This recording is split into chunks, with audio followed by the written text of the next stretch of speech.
আসসালামু আলাইকুম। Welcome back to our another video. আমি এলসি নিয়ে ধারাবাহিক আলোচনা। এখনকার টপিকস হচ্ছে সেম এলসি নিয়ে আমি আলোচনা করব পার্ট 5। অলরেডি ৪ টা ভিডিও আমাদের এলসি নিয়ে আগে হয়েছে। এটা পার্ট 5। নেক্সট আরেকটা ভিডিও হয়তোবা হবে। সো এই ভিডিওতে কি আছে আমরা চলুন দেখে আসি। আমরা এলসি ক্যাটাগরি নিয়ে আলোচনা করছিলাম। সো এই ক্যাটাগরির মধ্যে যে একটা ক্যাটাগরি ছিল আপনার অ্যাড সাইড এলসি। অ্যাডসাট এলসিটা কি অ্যাকচুয়ালি মূলত? এটা খুব একটা popular system in Bangladesh, not only Bangladesh all over the world. কারণ হচ্ছে যে সেলার যখন বায়ার যখন এটা ইম্পোর্ট করার জন্য সমস্ত প্রসিডিউর মেনটেন করে, মানে সেলার যখন আপনার তার প্রোডাক্ট যখন শিপমেন্ট করে, শিপমেন্ট ডকুমেন্টসগুলো নিয়ে ব্যাংকে সাবমিট করলে সে তার টাকাটা পেয়ে যায়। যেমন আমি যদি এক্সাম্পল দিই, সাপোজ আপনি ধরে নিচ্ছি আপনি একজন এক্সপোর্টার। আপনি সাপোজ বাংলাদেশ থেকে কিছু গার্মেন্টস আইটেম এক্সপোর্ট করবেন ইউএসএ তে। সো আপনার নামে যে এলসিটা এসেছে, এলসির অ্যাগেনিস্টে আপনি কি করছেন? মাল ওদেরকে ডেলিভারি দিচ্ছেন।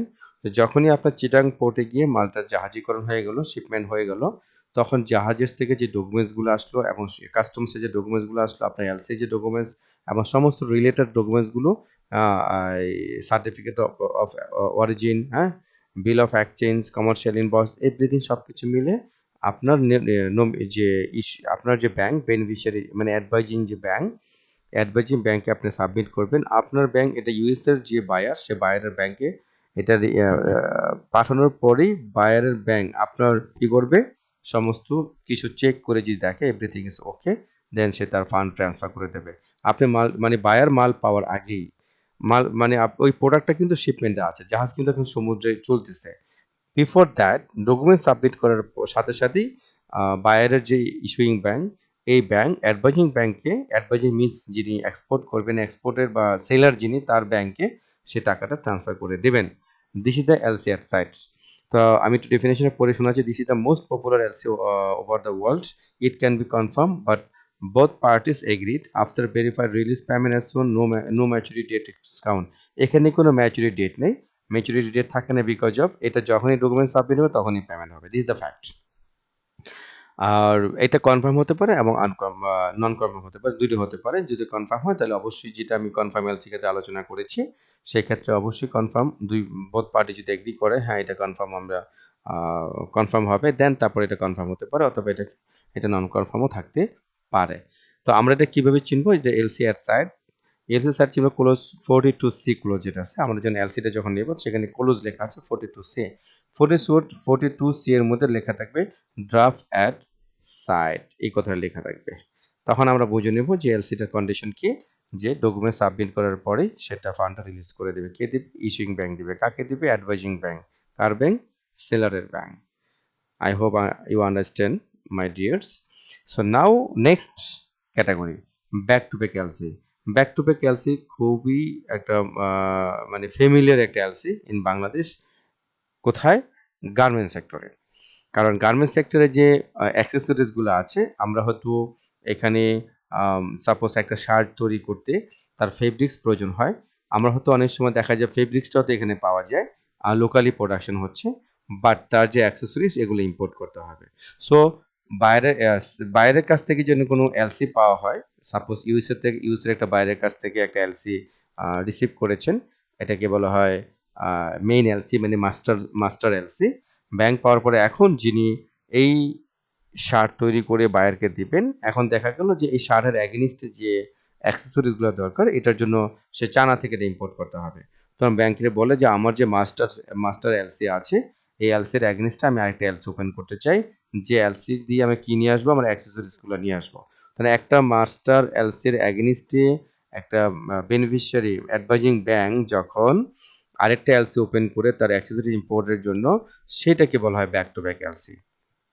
আমি বুঝতে পেরেছি যে which LC open against sales export LC, যেটা এক্সপোর্ট এলসির অ্যাগেনিস্টে করা হয়। যে আপনি একটা এক্সপোর্ট করবেন, একটা শিপমেন্ট দেবেন, শার্ট এক্সপোর্ট করবেন, তার এগেনিস্টে আপনি একটা এলসি ওপেন করছেন বিকজ অফ শার্টের অ্যাক্সেসরিজ কেনার জন্য। That is called back-to-back LC. The advising bank of first LC become the issuing bank. মানে আপনি যখন একজন এক্সপোর্টার, তো নিশ্চয়ই আপনার যে ব্যাংক আছে সেই ব্যাংকটা হচ্ছে কি ব্যাংক? এক্সপোর্টারের ব্যাংক হচ্ছে, মানে সেলারের ব্যাংক হচ্ছে advising bank. So advising bank যখন, তখনই সে অ্যাডভাইজিং ব্যাংক থাকবে যখন সে বাইরের কাছ থেকে এলসি পাবে। বাট সে যখন আবার একটা এলসি পাঠাবে অন্য একটা মানে অ্যাক্সেসরিজ কেনার জন্য, তখন কিন্তু বাইরে অ্যাডভাইজিং ব্যাংক কি হয়ে যাবে? তখন হয়ে যাবে issuing bank. Issuing bank means importer bank. তা আপনি একজন exporter for total shirts, but আপনিও আবার একজন ইম্পোর্টার ফর অ্যাক্সেসরিজ। তাহলে আপনার ব্যাংক যেরকম অ্যাডভাইজিং ব্যাংক হচ্ছে, এরকম করে সে কি হতে পারে? ইস্যুইং ব্যাংকও হতে পারে। তাহলে আমরা কিভাবে চিনবো যে এটা আপনার ব্যাক টু ব্যাক এলসি? এটা আমরা চিনবো 47A। 47A তে বলা থাকবে যে কি বলা থাকবে? All shipping documents must bear applicant tax identification number. This is the identification number. Letter of credit number, LC number থাকবে, ডেট থাকবে, and export sales contact number থাকবে, ডেট থাকবে, must appear in all the shipping documents. এখানে যখনই কোনো back to back LC যে ডকুমেন্টসগুলো হবে, এই ডকুমেন্টসগুলোর মধ্যে সমস্ত ডকুমেন্টসে ব্যাক টু এ মাস্টার এলসির যে রেফারেন্স, এই মাস্টার এলসির রেফারেন্সটা অবশ্যই সব জায়গায় থাকতে হবে। This is the condition of back to back LC. I hope you understand my dears. অবশ্যই আপনারা হয়তো আর না বুঝার কিছু নেই। তারপর যদি কোনো প্রবলেম থাকে প্লিজ আস্ক মি। দেন আমরা দেখি এখন ট্রান্সফারেবল এলসি। ট্রান্সফারেবল এলসিটা কখন হয়? ট্রান্সফারেবল এলসিটা হচ্ছে যে এখানে যারা বাইং হাউস আছে, যাদের কি থাকে না, তারা যারা কোনো প্রোডাক্ট ম্যানুফ্যাকচার করেন না, প্রোডাকশন করেন না, বাট তারা এটা প্রোডাক্টটাকে সোর্সিং করে দেন। তো ইন্টারমিডিয়েট, তাদেরকে ইন্টারমিডিয়েটর বলা হয়। তাদেরকে যারা বাইং হাউস, তাদেরকে বাইং হাউস বলা হয়। এবং এই ইন্টারমিডিয়েট বায়ার কারা? ইন্টারমিডিয়েট বায়ার নর্মালি ওদের কাজ হচ্ছে তারা মাল তৈরি করে না, বাট বায়ার কালেক্ট করে। তো বায়ার কি করে? তাদেরকে বিশ্বাস করে তাদের মাধ্যমে তারা সোর্সিং করে, কারণ সেই অজয় পাড়াগাঁয়ে সেই গ্রামে যে একটা ফ্যাক্টরি পড়ে আছে, নোবডি নোস। অথবা আমি যদি বলি ফরওয়ার্ড যে জায়গার মধ্যে বড় বড় ফ্যাক্টরিগুলো পড়ে আছে, তারা হয়তো অনেক সময় কি করে আপনার এই যারা ইম্পোর্টার, বড় বড় ইম্পোর্টার, তারা কিন্তু ডাইরেক্ট ম্যানুফ্যাকচারার যারা, তাদের সাথে কন্ট্যাক্ট করে না, তারা করে এই বাইং হাউসের সাথে। বিকজ অফ তারা বাইং হাউসকে একজন রিপ্রেজেন্টেটিভ হিসেবে অ্যাপয়েন্ট করে, যে এইভাবে যে এই পণ্য, এই প্রোডাক্টটা যেটার অর্ডার সে দিয়েছে, এটা শুরু থেকে শেষ পর্যন্ত সমস্ত ইনস্পেকশন থেকে শুরু করে শিপমেন্ট পর্যন্ত, কিউসি পর্যন্ত সবকিছু কার? এই ইন্টারমিডিয়েটর যিনি থাকবেন তার দায়িত্ব। সো অথবা সে বায়ারের নিজস্ব ইয়ে থাকে, অ্যাপয়েন্টেড কোনো রিপ্রেজেন্টেটিভ থাকে অনেক সময়, অথবা অনেক সময় এই দায়িত্বটা বাইং হাউস বা ইন্টারমিডিয়েটর যারা, তাদেরকে দিয়ে দেওয়া হয়। এখন কথা হচ্ছে, সাপোজ আমি ধরে নিচ্ছি আপনি একজন বাইং হাউস ওনার, আপনি একটা বায়ার পেয়েছেন ইউএসএ থেকে, সে আপনার 1 কন্টেনার কি নেবে? জিন্স প্যান্ট নেবে। জিন্স প্যান্ট সে নিতে চাচ্ছে, বাট আপনার তো কোনো ফ্যাক্টরি নেই। তাহলে আপনি কি করবেন? আপনি কোত্থেকে দেবেন? কিন্তু বায়ার কিন্তু নিজে জানেও, যিনি বায়ার, যিনি মাল আপনি নিবে, সে কিন্তু জানে যে আপনি কিন্তু ম্যানুফ্যাকচারার না, বাট তারপরেও আপনাকে সে দায়িত্বটা দিচ্ছে। সে জানে যে আপনি ভালো সোর্স করতে পারেন, আপনি ভালো ফ্যাক্টরিগুলোর সাথে আপনার ভালো রিলেশন আছে, বড় বড় ফ্যাক্টরির সাথে আপনি অবশ্যই এটা ভালো করে সোর্সিং করে দিতে পারবেন। এই জন্য কি করে সে আপনাকে দায়িত্বটা দেয়। এখন কথা হচ্ছে আপনার সাথে পেমেন্ট ট্রানজেকশন কিভাবে হবে?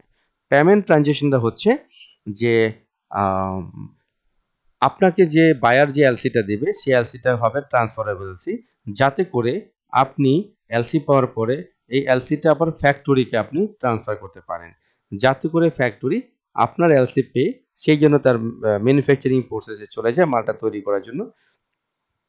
করতে স্টার্ট করে দেয়। সো এখানে তাহলে পক্ষ কয়টা হলো? একটা হচ্ছে বায়ার, একটা হচ্ছে ইন্টারমিডিয়েটর, একটা হচ্ছে কি? তো এখানে আমরা একটা হচ্ছে ইন্টারমিডিয়েটর, আর একটা হচ্ছে আপনার সেলার। সেলার মিনস হচ্ছে যিনি ম্যানুফ্যাকচারার। তো এখানে ফার্স্ট বেনিফিশিয়ারি হচ্ছে কে?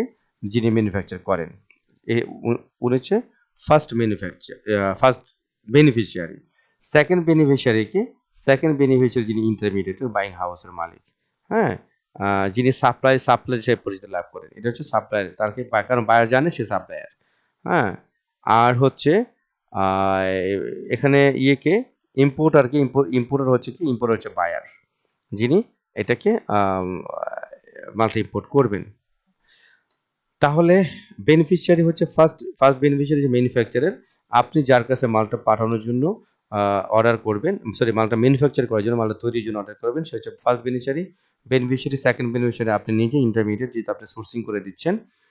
ইট allows to first beneficiary to present their own documents, কি করবে, বা ডকুমেন্টেশন যা হবে সব কিছু ম্যানুফ্যাকচারের নামে হবে, ফার্স্ট বেনিফিশিয়ারি।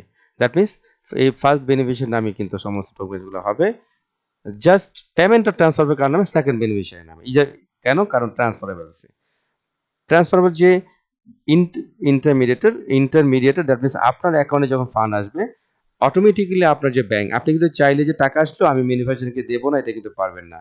কারণ যখন ট্রান্সফারেবল এলসি হবে, এখানে সমস্ত অ্যামাউন্টটা মেনশন করা থাকবে। আপনার ব্যাংক কি করবে, আপনার যে প্রাইসটা নেগোসিয়েশন হয়েছিল ইয়ের সাথে, ম্যানুফ্যাকচারের সাথে, সাপোজ আপনি এক কন্টেনার প্যান্টের দাম হচ্ছে $50 লাখ, $50 লাখ, এর মধ্যে $48 লাখ হচ্ছে ম্যানুফ্যাকচারকে আপনি কন্ট্যাক্ট করেছেন যে ভাই আমি তোমাকে 48 লক্ষ ইয়ে দেবো, $48 লাখ আমি তোমাকে এই প্রোডাক্টের জন্য পে করব।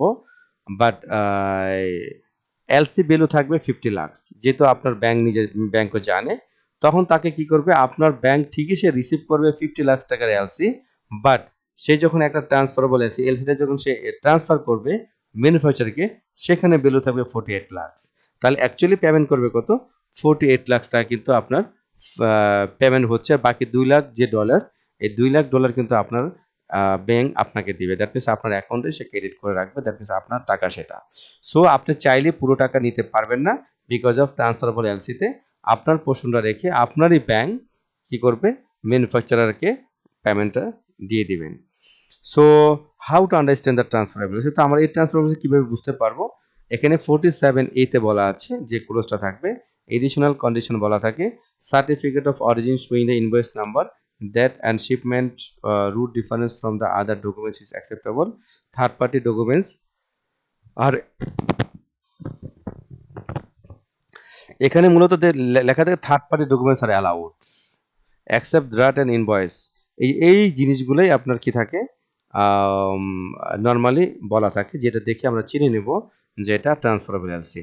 কি ছাড়া, ইনভয়েস, শুধু ইনভয়েসটা কে করবে, ইনভয়েস ছাড়া বাকি যত ডকুমেন্টস আছে সমস্ত ডকুমেন্টসগুলো থার্ড পার্টি দ্যাট মিনস আপনার ইয়ে করবে, অ্যান্ড কে করবে, যে ম্যানুফ্যাকচারার করবে। অ্যান্ড কোয়ান্টিটি আর as per the above pose, and these pose are in the integral part of the LC. So আমরা নিশ্চয়ই বুঝতে পেরেছি সমস্ত ডকুমেন্টসগুলো কি থাকবে। ইনভয়েসটা শুধু হবে আপনার ইয়ে নামে, কি বলে, sorry, third party documents are allowed accept draft and invoice unit. এই ইনভয়েসটা হবে শুধু কি আপনার এই যে সেকেন্ড বেনিফিশিয়ারি যিনি, সে করবেন, আর বাকি সমস্ত ডকুমেন্টসগুলো হবে ম্যানুফ্যাকচারের নামে। আর এই ইনভয়েসের এগেইনস্টে সে পেমেন্টটা ক্লেম করবেন, তাই না? সো তাহলে আমরা বুঝতে পেরেছি যে ট্রান্সফারেবল এলসির ক্ষেত্রে শুধু ইনভয়েসটা কি হবে, ইনভয়েসটা দিবেন কে, সেকেন্ড বেনিফিশিয়ারি, দ্যাট মিনস ইন্টারমিডিয়েটর। আর বাকি সমস্ত যত ডকুমেন্টস আছে, import document, sorry export documents, সমস্ত ডকুমেন্টসগুলো ইউজ করবে কার, সেটা হবে একটা ম্যানুফ্যাকচারের নামে। Clear? So I hope you understand. এখানে আরেকটা কিছু আছে, some important documents, all documents will appear in the name of the second beneficiary except commercial invoice. Second beneficiary এখানে সেকেন্ড বেনিফিশিয়ারি কি করবে ভাই, এখানে একটা দেখি যে কমার্শিয়াল ইনভয়েস ছাড়া বাকি সমস্ত ডকুমেন্টসগুলো কিন্তু সেকেন্ড বেনিফিশিয়ারির নামে হবে। Second beneficiary will receive through the beneficiary bank advising bank, second beneficiary কিন্তু টাকাটা পেমেন্ট পাবে। Then advising bank will pay to the first beneficiary against the LC endorsement. তারপর কি করবে, আপনার ব্যাংক কি করবে, সে পুরো টাকাটা রিসিভ করবে কার কাছ থেকে, বাইরের কাছ থেকে। দেন আপনার ব্যাংক কি করবে, আবার এই টাকাটা ফার্স্ট বেনিফিশিয়ারি যিনি এলসি এন্ডোর্স করবেন, এই যে ম্যানুফ্যাকচারকে, সে টাকাটা পে করে দেবেন। This is the total transferable এলসির একটা process. I hope you understand. তারপর যদি কোনো প্রবলেম থাকে প্লিজ আমাকে জানাবেন, কমেন্টস করে জানাবেন, ফোন দিবেন, নো প্রবলেম। ইনশাল্লাহ ভালো থাকবেন। আল্লাহ হাফেজ।